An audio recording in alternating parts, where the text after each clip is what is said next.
नमस्कार, India news Uttar Pradesh Uttarakhand देख रहे हैं आप। आपके साथ मैं हूं अपूर्वा। बुलेटिन की शुरुआत करते हैं अहमदाबाद की साबरमती में। अतीक अहमद की योगी सरकार अब तक 2000 करोड़ से अधिक आपराधिक साम्राज्यों को प्रदेश के दूसरे जिलों के साथ ही दूसरे राज्यों में भी पुलिस अतीक की अवैध संपत्तियों को खंगालने में जुटी है। बेहद गोपनीय तरीके से इन संपत्तियों का पता लगाकर इनको भी गैंगस्टर एक्ट के तहत एक एक करके कुर्क किया जा रहा है। इसके लिए पुलिस माफिया के उन खास करीबियों का पता लगा रही है जिनको इन अवैध संपत्तियों के बारे में जानकारी है।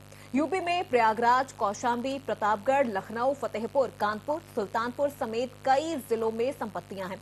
यूपी के अलावा दूसरे राज्यों में भी अतीक की अवैध संपत्तियों का साम्राज्य फैला हुआ है। यूपी, दिल्ली और हरियाणा, गुजरात के अहमदाबाद और राजस्थान और मुंबई समेत कई शहरों में बेनामी संपत्तियों के बारे में जानकारी मिलनी शुरू हो गई है, जिनका पुलिस डोजियर तैयार कर आगे की कार्रवाई में जुट गई है।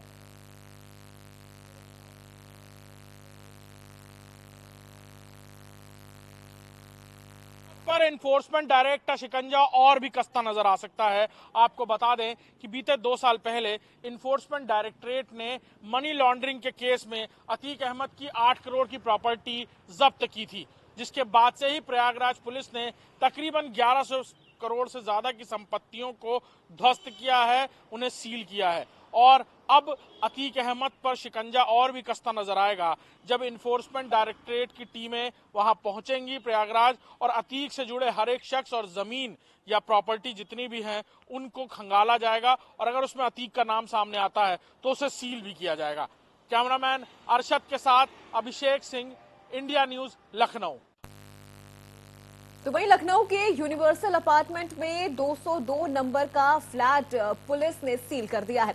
बताया जा रहा है कि ये फ्लैट अतीक के करीबियों का है, जिसमें अक्सर असद आया करता था। प्रयागराज में हुए महेशपाल हत्याकांड के मामले में जहां सरकार पूरी तरीके से सख्त नजर आ रही, आपको बता दें कि अतीक से करीबियों पर जहां लगातार बुलडोजर कार्रवाई की जा रही है, वहीं बताया जा रहा है कि अतीक की संपत्तियों की जांच ईडी करेगा।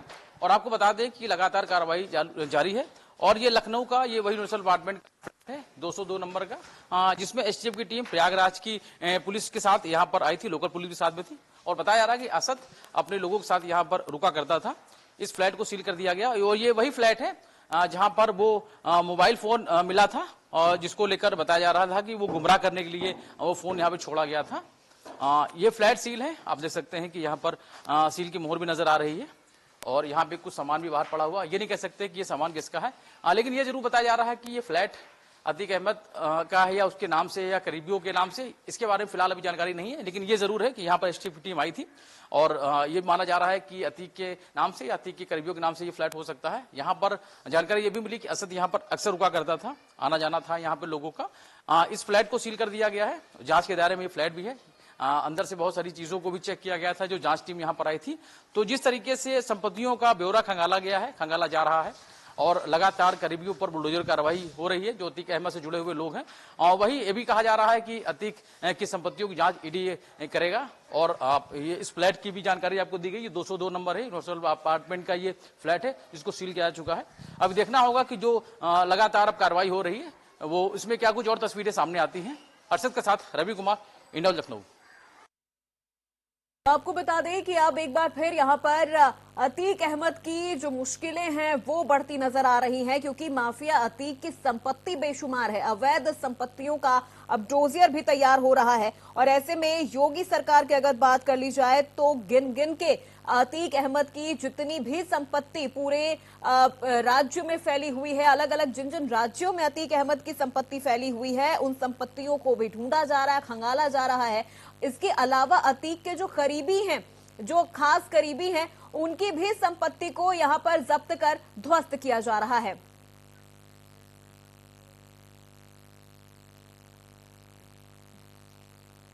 तो आज बड़ी बहस में हमारा मुद्दा आज रहने वाला है कि आखिर अतीक अहमद की जो संपत्ति है, कब तक उन पूरी संपत्ति पर सरकार अपना कब्जा करने वाली और उन्हें ध्वस्त करने वाली है।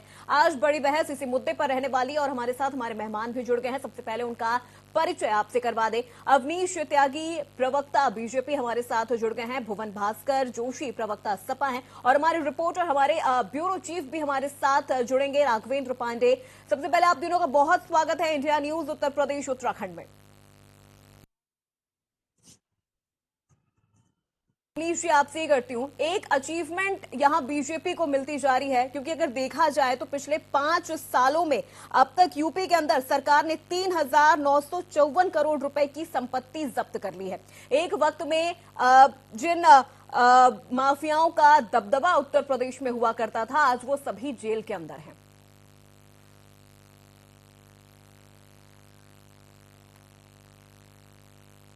अवनीश जी। जी जी जी देखिए, एक वक्त में जिन माफियाओं का दबदबा उत्तर प्रदेश में हुआ करता था, आज वो सभी जेल में हैं और उनकी अब तक 5 साल में अगर बात कर ली जाए तो 3,954 करोड़ की संपत्ति उनकी जब्त कर ली गई है। एक अचीवमेंट है बीजेपी के लिए। जी आप ठीक कह रही हैं। योगी सरकार के पहले कार्यकाल में जो कार्रवाइयां हुई, जो माफियाओं की कमर तोड़ी गई है, जो अपराधियों की, भ्रष्टाचारियों पे प्रभावी कार्रवाई की गई है, उसका समर्थन प्रदेश की जनता ने भी किया। प्रदेश की जनता का जो प्यार मिला है, दोबारा सरकार बनाने का मौका दिया है, वो इसी उम्मीद से दिया है कि इस तरह के गैर कानूनी काम करने वाले अपराधियों, माफियाओं और गुंडों पर कार्रवाई की जाए। उसी की जनता की अपेक्षाओं के अनुरूप ही भारतीय जनता पार्टी की योगी सरकार मजबूती से काम कर रही है। उसके नतीजे सामने आ रहे हैं। योगी सरकार की कार्रवाइयों से ये अपराधियों में खलबली है। अपराधियों में ही नहीं, माफियाओं में खलबली नहीं है, उनके संरक्षणदाताओं में भी खलबली है। देखिए अपूर्वा जी, एक चीज और ध्यान करने की है कि जनता ने योगी सरकार की इस कार्रवाई का समर्थन किया। 37 साल बाद कोई सरकार पूर्ण बहुमत के साथ, जबरदस्त बहुमत के साथ सरकार दोबारा लौटी है और उन लोगों का तिरस्कार किया है जो लोग गाए बगाए इन अपराधियों को, भ्रष्टाचारियों को, माफियाओं को संरक्षण देते रहे हैं या इनको राजनीतिक चोला पहनाकर इनको सफेद पोश बनाने की जिन्होंने कोशिश की थी, उनको नकारा है, उनको सत्ता से दूर रखा है। ये जनता की मंशा है। जनता के मंशा के अनुरूप योगी सरकार पूरी दमदारी से, निष्पक्षता से प्रभावी जो कार्रवाई कर रही है वो सराहनीय है। ये कार्रवाई जारी रहेगी। योगी जी की कार्रवाइयों का उदाहरण अन्य प्रदेशों में भी लिया जा रहा है। इस तरह से एक जनता को भयमुक्त शासन देने में सरकार कामयाब रही है और सरकार कि इस काम को जनता पूरी तरह से सराह रही है। ठीक है, भुवन जी आपके पास आ रही हूँ। सपा कितनी संतुष्ट नजर आ रही है जो बीजेपी यहाँ पर कार्रवाई कर रही है तमाम माफियाओं पर, क्योंकि कहीं ना कहीं सपा का जो रुख है वो थोड़ा नरम नजर आ रहा है। मैं आपको बताना चाहता हूँ, जो जब से ये योगी सरकार आई है, एक भेदभावपूर्ण रवैया पूरे प्रदेश और देश में चल पा रहा है। हम देख पाते हैं कि जब किसानों की हत्या की बात आती है तो इस देश में किसी आतंकवादी या क्रिमिनल की आवश्यकता नहीं होती है। गृह राज्य मंत्री का एक ही बेटा काफी होता है, वो निकल जाता अपनी थार को लेकर और थार की धार से किसानों की हत्या कर देती है और योगी सरकार के पांव फूल जाते हैं उसको गिरफ्तार करने में। माननीय न्यायालय को तो बीच में हस्तक्षेप करना पड़ा, तब उसकी गिरफ्तारी हुई। सैगर जी, चिमयानंद जी, लंबी लिस्ट है। कानपुर की घटना में मैं आपको बताना चाहता हूँ मैम, अभी तक वो जो कार्रवाई हुई है उसमें जो है सरकारी कर्मचारियों के पिता के नाम की जगह अज्ञात लिखा है। मैं पूछना चाहता हूँ, क्या योगी सरकार पे अपने सरकारी लोगों के आंकड़े नहीं होते जो उनको अज्ञात के नाम से आपको एफआईआर करनी पड़ी? निश्चित तौर पे ये जो सरकार चल रही है, भेदभावपूर्ण रवैया चल रही है। हम चाहते हैं इस देश को, इस देश के कानून और सपा जो ये कार्रवाई माफियाओं पर हो रही है, भुवन जी देखिए, सवाल मेरा आपसे, जो ये कार्रवाई माफियाओं पर हो रही है, अतीक अहमद पर कार्रवाई हो रही है, उनके करीबियों पर हो रही है, सपा संतुष्ट नहीं है उन कार्रवाइयों से? हमारी एकमात्र मांग है, हम ये कहते हैं कि देश का कानून सबके लिए बराबर है। जो भी कानून हो संवैधानिक तरीके से कानून के तहत कार्रवाई होनी चाहिए और बुलडोजर इस देश की किसी भी कानून की समस्या का हल नहीं है। इस देश में कभी भी बुलडोजर की नीति का कोई सफल उदाहरण नहीं है। ये नफरत फैलाता है। और निश्चित तौर पे हमारे नेता माननीय अखिलेश यादव जी ने चुनौती दी है सरकार को कि सबसे पहले बुलडोजर भारतीय जनता पार्टी के नेताओं पे, इनके कार्यालयों पे जो बिना मैप के बने हैं, बिना उसके बने हैं, असंवैधानिक तरीके से बने हैं, उनके जो नेताओं के जो प्रतिष्ठान है, दुकान है, उस पर तो बुलडोजर भुवन जी, आप क्या कहना चाहते हैं कि उनकी संपत्तियों को छोड़ दें, उन्हें जेल में डाल के उनकी संपत्तियों को छोड़ दें? हम ये नहीं कह रहे, हम ये कह रहे हैं, हमारा बहुत सीधा सा स्पष्ट उदाहरण हमारे नेता माननीय अखिलेश यादव जी ने कहा है, इस देश को चलाने के लिए भारत का संविधान और भारत के कानून के तहत सब में कार्रवाई हो। और जब कार्रवाई करने की बात आती है, मैंने आपको एक उदाहरण बताया था, किसानों की हत्या। लेकिन भुवन जी देखिए, एक उदाहरण मैं आपको ये भी दे दूं, बुलडोजर वाली कार्रवाई अब उन राज्यों में भी हो रही है जहां पर बीजेपी की सरकार नहीं है।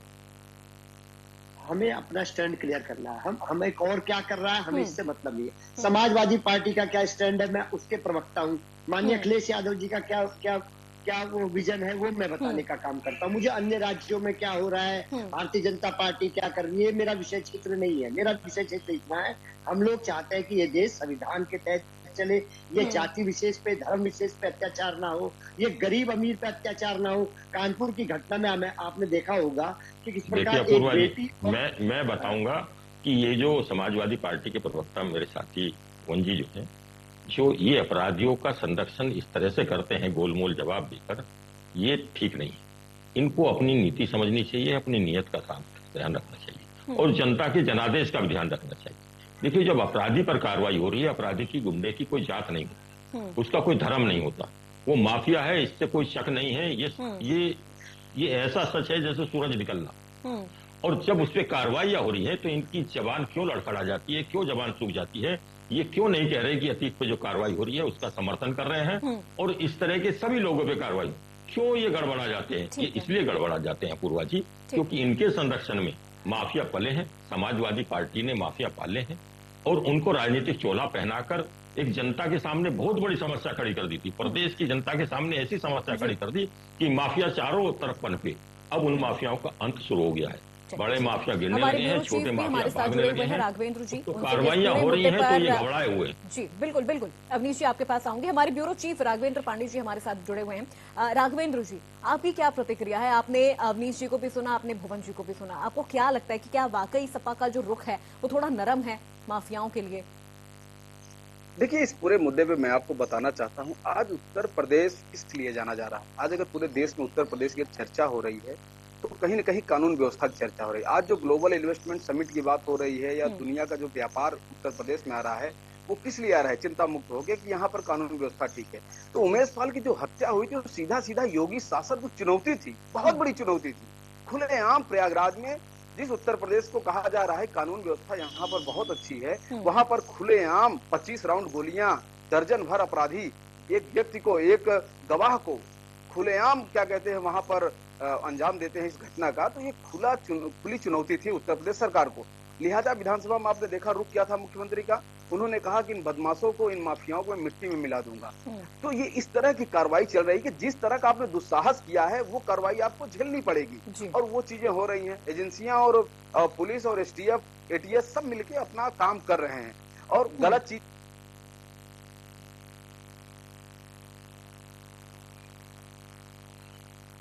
की हो गई। जिन प्रॉपर्टी को उन्होंने हाथ लगा दिया वो संपत्ति उनकी हो गई। कोई मेहनत और वेतन के किस्त से ये सब बनी हुई प्रॉपर्टी नहीं है। तो लेकिन आज आप देखिए ना कि समाजवादी पार्टी के जो मुखिया अखिलेश यादव, उनका एक ट्वीट भी आया कि ठीक है आप इस तरह की जो कार्रवाई कर रहे हैं, लेकिन आप अपने कार्यालयों पे कार्रवाई कब करेंगे? क्या आपने नक्शे की अनुमति ली थी? क्या आपके जितने भी नेता हैं, जितने जो वो बिजनेसमैन हैं या उनका जो उनके पास जो प्रतिष्ठान है, जो उनके पास तमाम और जो जमीनें हैं, संपत्ति हैं, क्या सब जायज है?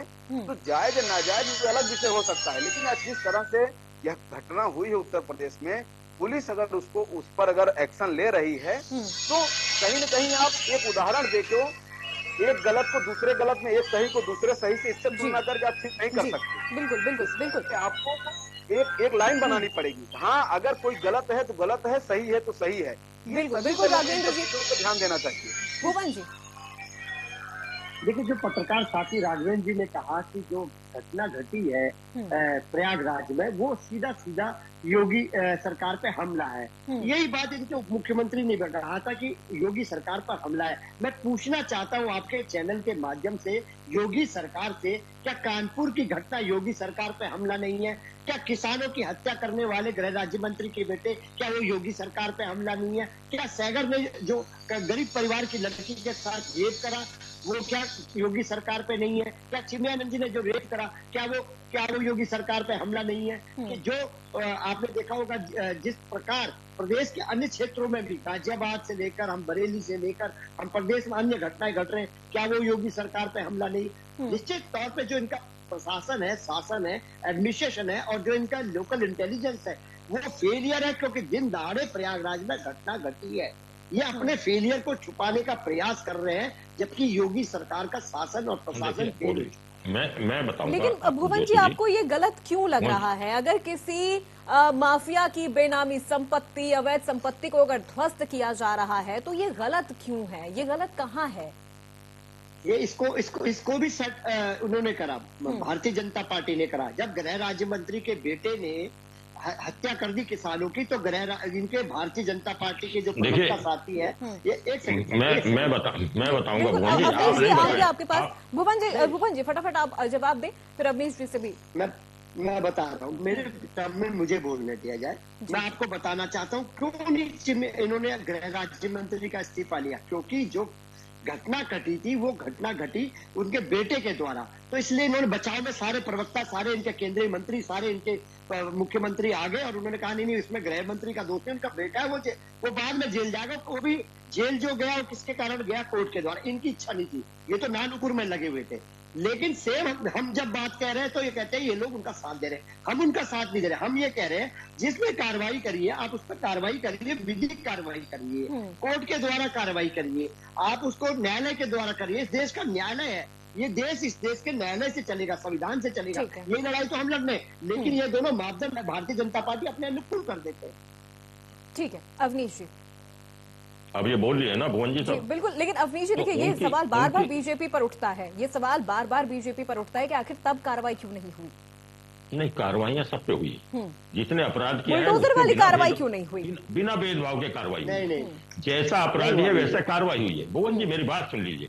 आप जो उन्हें बचाने पे लग रहे हैं, आप जो अतीक पे कार्रवाई हो रही है, अतीक का साम्राज्य देखिए ना, अतीक किस तरह का माफिया था, किस तरह का माफिया और किस तरह का अपराधी था, कितना खतरनाक अपराधी था। उसे पता था कि सरकार है, उतना दुस्साहस भरा कार्य किया उसने, इतना अपराध किया है। ये निश्चित रूप से उसने चैलेंज किया है। उस चैलेंज का जवाब जब सरकार दे रही है, जब सरकार उन पे कार्रवाई कर रही है, उनके करीबियों पे, उनके सहयोगियों पे जब सख्ती से कार्रवाई हो रही है, उनके साम्राज्य को जो गलत तरीके से कमाया गया, जो उसकी कारखाने से नहीं कमाया, उसकी तनख्वाह का नहीं था, उसने जो संपत्तियां इकट्ठी की गलत तरीके से, उनको ध्वस्त किया जा रहा है। तो समाजवादी पार्टी का हलक क्यों सूख रहा है कि ये कहने में कि ये कार्रवाई बिल्कुल सही हो रही है, अतीक पे नहीं कार्रवाई हो, इस तरह का काम करने वाले पे सभी पे कार्रवाई हो। और मैं एक चीज में बताऊं भुवन जी, ये आपको मैं याद दिला देता हूं कि ये भारतीय जनता की पार्टी है, निष्पक्ष रूप से काम कर रही है, इसमें कोई भेदभाव नहीं है, भेदभाव कोई नहीं है, ये जनता भी स्वीकार रही है।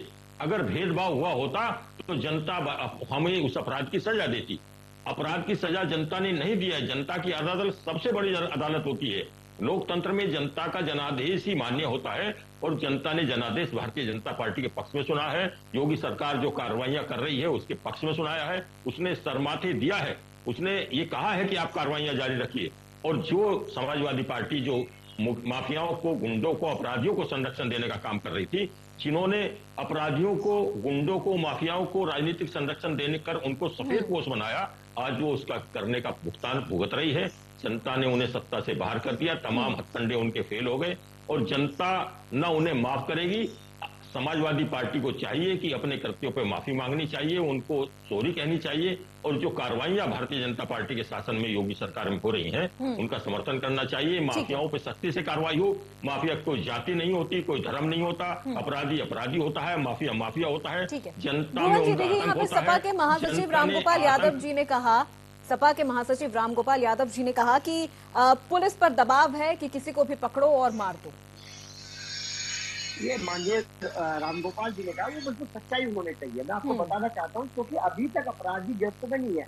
अपराधी गिरफ्त में नहीं है तो दबाव बनाने के लिए किसी भी बेकसूर को भी मार सकते हैं, घर से उठा सकते हैं, मार सकते हैं। और आप देखिए, मैं आपको भी अभी बचने की कोशिश कर रहे हैं भारतीय जनता पार्टी के प्रवक्ता साथी, लेकिन मैं इनको बचने नहीं दूंगा। मैं बताना चाहता हूँ जो किसानों की जो हत्या हुई थी, बच नहीं रहे हैं भुवन जी, जब उसमें कार्रवाई हुई है भुवन जी, मैंने सुना है, मैंने वो बात सुन रहा है। भुवन जी, मुझे ये समझ नहीं आ रहा कि यहाँ पर आप सपा माफियाओं के लिए इतनी नरम दिल क्यों बनी हुई है, इतनी नरम दिल क्यों बनी है?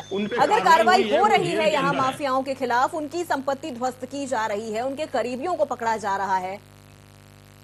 मैं मेरी बात को सुनो, असुमनी जी से कहूँगी, असुमनी जी धैर्य का परिचय दे, जब ये बोलते हैं मैं चुपचाप सुनता हूँ, इसी तरह की मैं बहस में कर पाता हूँ। मैं इनसे बताना चाहता हूँ, ठीक है, आप जवाब दीजिए। जब किसानों की हत्या हुई, वो किसी का पति था, वो किसी का भाई था, वो किसी का बेटा था, वो किसी का बाप था, लेकिन उन्होंने कार्रवाई नहीं करी, उन्होंने कोर्ट के द्वारा कार्रवाई हुई। तब बुलडोजर चल जाता तो देश में एक मिसाल बनने का काम करता। जब ये भेदभावपूर्ण वाला आपको जो बुलडोजर है, वो देख के जाति, देख के धर्म, देख के राजनीतिक दल तब ये कार्रवाई कर रहा है, तब इसका हम विरोध कर रहे हैं और सड़क से लेकर सदन तक हम आपका विरोध करेंगे। क्योंकि अगर टोनी पे बुलडोजर चल जाता, टोनी के लड़के पे बुलडोजर चल जाता, आप उसको जेल के अंदर है, टोनी जेल के अंदर है, जो कार्रवाई करने वाला है उस पर कार्रवाई चल रही है, जेल के भीतर है, और जो अपराधी है, अपराधी को इस तरह से बचाव करना गलत है।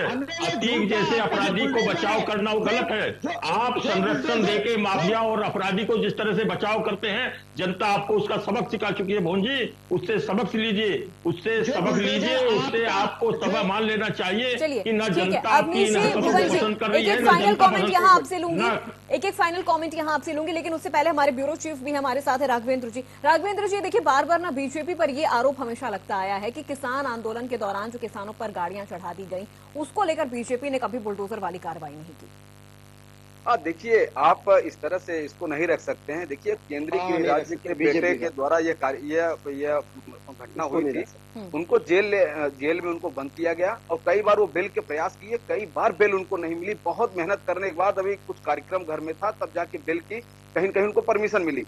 दूसरी बात, आप यह समझिए कि उसमें भी बीजेपी की तरफ के भी 4 लोग खत्म हुए थे। वो वहीं पे जो किसान थे, किसानों के द्वारा उनको भी पीट के वहां मार दिया गया था। वहां 2 तरफा कार्रवाई हुई है, वहां सिर्फ एक पक्ष का मामला नहीं है। मैं उस घटना को कवर करने गया हूँ, तो वहां पर जो ये घटना हुई है, दोनों तरफ हुई है और वहां पर पूरा कानून सम्मत काम चल रहा है। ये कहने का मतलब ये है कि अगर कोई गलत चीजें हो रही हैं, अपराध हो रहा है, तो अपराध पर जितने भी ये पूरे जो सूचीबद्ध हुए हैं, किसी न किसी नाम पे जो संगीन धाराओं में उनके नाम पे FIR दर्ज है, साथ ही उनके ऊपर इनाम की भी चीजें हैं, और जो प्रॉपर्टी है उसका कोई कागजात नहीं है, कोई लेन देन नहीं है, और सीधा ये लोग पूरा इनका एक साम्राज्य, जैसे कहते हैं मुख्तार अंसारी का मामला हो चाहे अतीक का मामला हो, ये लोग उत्तर प्रदेश के कई जिलों में, यहाँ तक दिल्ली से लेकर लखनऊ, कानपुर, कई जगह भी लोगों ने प्रॉपर्टियां अर्जित की हैं, जिसका कोई इनके पास बही खाता नहीं है। अभी लखनऊ में जो एक मकान पे जब यहाँ पर जब पुलिस ने जब छापा मारा तो कई लग्जरी गाड़ियां मिली हैं, उस गाड़ियों का पता कुछ नहीं किसके नाम पे क्या है। बिल्कुल राघवेंद्र जी, फिलहाल आप तीनों का बहुत शुक्रिया। देखिए हमारे पास वक्त की कमी है, वरना आगे आपको सुनती मैं। फिलहाल आप तीनों का बहुत शुक्रिया हमसे जुड़ने के लिए, तमाम सवालों का जवाब देने के लिए। देखिए यहाँ पर माफियाओं के खिलाफ उत्तर प्रदेश में जो कार्रवाई शुरू हो गई है, कहीं ना कहीं सपा का जो नरम लहजा नजर आ रहा है, वो वाकई नरम लहजा है या फिर वोट बैंक की राजनीति है। फिलहाल मेरे साथ बड़ी बहस में बस इतना ही। बाकी खबरों के लिए आप देखते रहिए इंडिया न्यूज।